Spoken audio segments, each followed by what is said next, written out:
Amun meka bimali laje malikono ani maliko kan ambe fulla sa obela jilemani bimalika edonkibaru wati sele aywa biye alamsado ye février kalo ale kle fla samba fla ani mwani saba kibaro lase awma Bakari Kulubali awya bisimla bimalika donkibaru keneka amalaluna kafo Mali Kiriblo ministry noye Mamadou Kasogeye ale kone ya yira kafo ka laidu di jamana deuma kafo wale mi ni akera Imam Mamadou Diko ale ka dukono jouer kalo kletan tani kele katabla kleta ani fulala awe ka doko akobe nyeni awa ministre mi nyasu nga kiriko manoy Mamadou Kasogeye aye ajira kafo kuna temeni ko sagasagali wala sa kirika ke akoka mamune nyangata soro adoina no kera jouer kalo kletan tani kele ani akletan fula ina fo sorasu ka sariya yerebe afo chugumina ko akobe nyeni wala sa ka yele da akoka ala dunia kafo ikado kafo commissaire Mousse Bay ana ka chedeu ye tege ke walijugu keba dowla aywa ma flado mune souye u datugule do watila commissaire de police mi vlene bako jikorone aseila ni utuma wele foloko 15e arrondissement ola ni commissaire principal no Mousse Bay ale mi nyesne do ni commissaire de police ma bako jikoroni aseila awai kado deneno mi mena janvier kalo klebi saba ma samba fla ani mugani saba uye tegada sigano ma fla kan ka sabu ke marfa mi ni abewele ko pistolet mitrailleur no e PMI o choueli ani akise marala no ya chargeur munu ni doyen do tap ndo o gumu kono ka keni doyen ken yere wulile ka ta plainte ke commissariat de police la korofina ka jira ka fo ko mi metalike ale ka pistolet mitrailleur no ka PMI ani akise marala ku shwena awa kise mi ma konana oye kise bi sababu nyongwe awa ko atume aka mobili konana mi njole tume aka demaya dala o sekeselo ko ndaire la akoka commissariat ko folinve o ka keni aywa polisu uka faranyonga akira sobi sekeselo ngoni yemma ko gla kadaka ka keni polisu era ka sekeselo no e bako jigoro polisu ye ukara sobi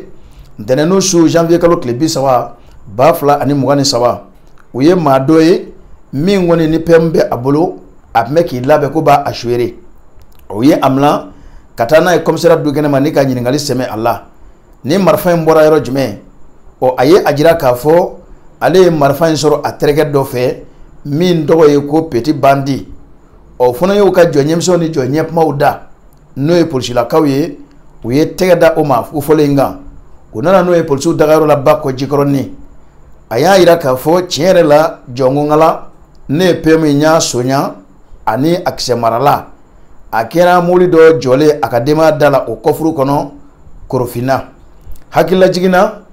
tega dara ni mamununga ko abara no era kusube ka sabuke jemi ngol polisu so ni nyonje nga krengerna kuna fono munun dira sigida deumve wore kala sabuye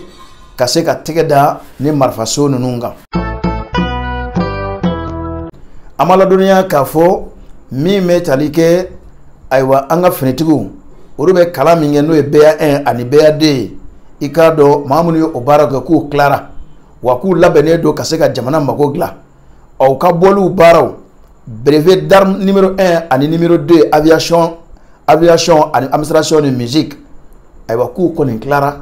wo bige useka magogla jamana ye uka bolu baraw kera kunu araba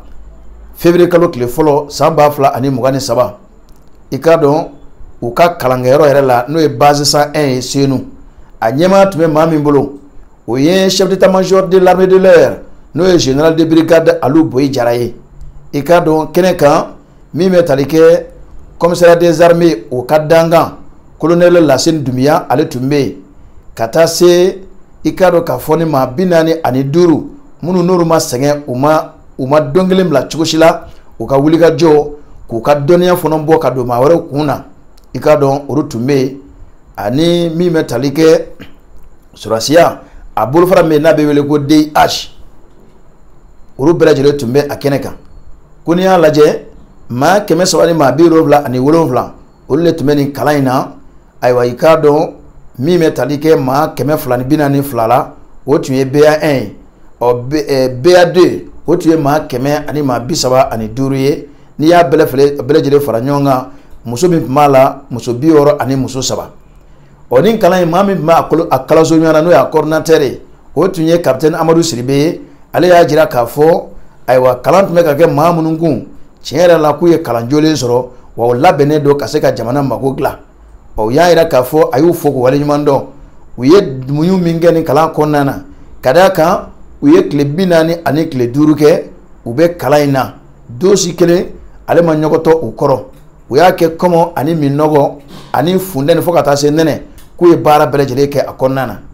o de hukumu kɔnɔna na olu ka ɲɛmaw u y'a jira k'a fɔ ni maa minnu filɛ nin ye tiɲɛ yɛrɛ la k'u kolo joona kosɛbɛ u hakili k'a kɔrɔ donna kosɛbɛ ayiwa kalan na min bɛ tali kɛ bɛn ani kelenya bɛ se ka sinsin cogo min na Mali kɔnɔ k'u labɛnnen don ka se k'o baara kɛ capitaine Siribe ale y'a ka kɔrɔfɔw laban ni fɛn min ye o de ye ka foli kɛrɛnkɛrɛn ka ɲɛsin ayiwa état-major de l'armée de l'air ma ani commissariat des armées o ɲɛmaayasoba ka taa se bataillon musique armée kɔnɔna na a ye foli kɛ ka ɲɛsin u ma u y'u dɛmɛ min kɛ ni kalan yɛrɛ hukumu kɔnɔna na a da sera nin bɛɛ lajɛlen ma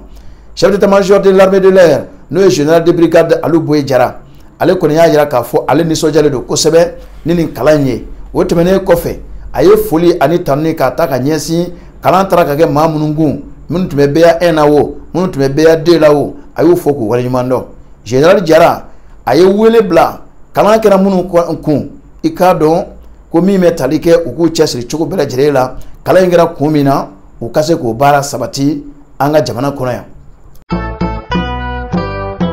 n'an bɔra yen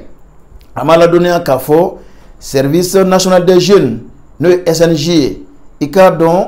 o ɲɛmaaba o kɔni ye i k'a dɔn k'a fɔ maa dɔw ka bɔli ɲɛmaaya kɛ ayiwa i k'a dɔn min bɛ tali kɛ maa minnu taara foroba caw la n'o ye fonction publique ye olu tun bɛ sɔrɔdasiya kalan min na k'o kɔni kun cɛra min bɛ tali kɛ o siyɛnli k'u kali drapeau la o baaraw kɛra n'o ye fonctionnaire minnu bɛ collectivité la o kɔni ye sɔrɔdasiya baaraw o kalanw u y'o bɛɛ lajɛlen kɛ k'o ban i k'a dɔn o siyɛnli drapeau la o ɲɛmaaya tun bɛ son excellence colonel Assimi Goïta bolo o min ye français fanga ma ɲɛmaa ye a kɛra bi alamisa février kalo tile 2023 u y'a jira k'a fɔ ninnu ka bɔli baaraw kɛra 34e bataillon génie militaire la Bamakɔ a kɛra sababu ye Mali premier ministre ale tun bɛ a kɛnɛ kan ka taa se conseil national de transition o ɲɛmaa ale tun bɛ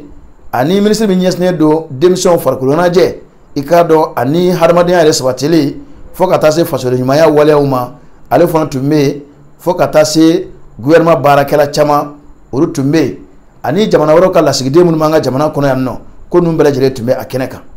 n'i y'a lajɛ kɛnɛ in kɔnɔna na u sinsinna fɛn min kan o de maa 770 ni maa 84 min ni olu tora foroba caw la an ka jamana kɔnɔ n'u kalanna bafo ayiwa i k'a dɔn sɔrɔdasiya baaraw la ko nin ye a siɲɛ fɔlɔ ye an ka jamana kɔnɔna na nin ɲɔgɔnko baara ka kɛ ka ɲɛsin foroba cakɛlaw ma kɛrɛnkɛrɛnnenya minnu bɛ taa foroba baara la n'o ye fonction publique ye jamana ɲɛmaa i k'a dɔn a y'a jira k'a fɔ u ye kalo 10 bɔɲɔgɔnko kɛ o de kɛra kalan in na ayiwa i k'a dɔn k'a fɔ ni maa kura minnu taara foroba caw la collectivité n'o ye fonction publique de l'état et des collectivités a ye kunnafoni dɔ di kunnafonidilaw ma a ko k'a fɔ ayiwa a y'u kalili drapeau kɔrɔ faranjɔrɔ fanga ɲɛmaa n'o ye Assimi Goïta ye a nisɔndiyara a ko la kosɛbɛ wa min bɛ tali kɛ kalan in kɔni kɛra ka ɲa u kun an ka jamana ko nin kan ka kɛ a taabolo dɔ ye jamana ɲɛmaa a kɛtɔ k'a ka kɔrɔfɔ daminɛ a ye foli ani waleɲumandɔn ta ka ɲɛsin gouvernement ma u ye wulikajɔ min kɛ ka ni kalan in kɔni k'a labɛn fo ka taa fɔ k'u ka kalanw kɔni banna a y'o bonyamasegin ta ka ɲɛsin u ma an ka sɔrɔdasiw bɛɛ lajɛlen ka ɲɛmaa n'o ye colonel Assimi Goïta ye sɔgɔmada in na ninnu ka kalili drapeau kɔrɔla la i k'a dɔn ko a b'a to u ka faamuyaliba kɛ jamana in kɔni na kalo 10 u kɔni y'o kɛ kalan kɔni na n'o ye sɔrɔdasiya kalan ye bafo kuluba kunu araba février kalo tile fɔlɔ san 2023 min bɛ tali kɛ faranjɔrɔ fanga mara ɲɛmaa la n'o ye colonel Assimi Goïta a ye nin diinɛ maaba in n'o ye calife général de la Fadatul Tijani Cheikh Mahi Ibrahim Niass a ye o bisimila jamana ɲɛmaa son excellence colonel Assimi Goïta a ye araba tɛmɛnen n'o ye kunu ye février kalo tile fɔlɔ 2023 a ye nin ma kofɔlen n'o ye kalifu général de la Fadaltul Tijani Sheikh Mahi Ibrahim Niass a y'o bisimila a tun bɛ taamana an ka jamana kɔnɔ yan nɔ hakili falifali kɛra ni maa fila ni ɲɔgɔn cɛ o bamanan fɛn min kan o ye bɛn ni kelenya ni basigi bɛ se ka sabati cogo min na Mali jamana kɔnɔna na a ka kɔrɔfɔw la ayiwa i k'a dɔn Sénégal ka ɲi a ye boyamasɛn ta ka ɲɛsin faranjɔrɔfɔ ma ɲɛmaa ma n'o ye Kolonɛli Asimi Goyita ye Fayida Tijaniya a ye a jira k'a fɔ ko min bɛ tali kɛ i k'a dɔn k'a fɔ san o san ziyara min bɛ kɛ n'a bɛ kɛ Segu ale tun bɛ yan o seriyali de la i k'a dɔn ayiwa jɛ min bɛ Mali ale ni Sénégal jamana cɛ ko jɛ k'o ka don bamanan kosɛbɛ ale min ye diinɛ ɲɛmaa ye i k'a dɔn k'a fɔ ko a ka kan kalif a ka na kana taama kɛ jamana ɲɛmaa ne ka foli bila a la u ka hakilina falifali kɛ ayiwa ni kɔni kɛra fiɲɛbɔda ye Sheikh mɔ i k'a dɔn k'a fɔ u ka duwawu don kɛ bɛn ani hɛrɛ bɛ se ka don cogo min na jamana in kɔnɔna na ani farajɔrɔ fanga a ko bɛ se ka kunjɛ ni hɛrɛ ye cogo min na ayiwa aw minnu bɛ ka bi Mali ka kibaruyaw lajɛ an b'a fɔ aw ɲɛna k'a fɔ aw ɲɛ garisɛgɛ kɛra min ye bi kunnafoni ko la o de ye nin ye an tɛ ɲinɛ an tɛ sɛgɛn k'a fɔ aw ye k'a fɔ n'a ye ja ninnu sɔrɔ a ka kɛ u fɛ ni k'u yɛrɛ kɛ wa an mago bɛ aw ka ladilikanw na sanga na ka waati walasa an bɛɛ lajɛlen ka kunnafoni ko daamu da bi Mali sanfɛ aw ni ce a ka ɲɛmada la aw k'an bɛn waati wɛrɛ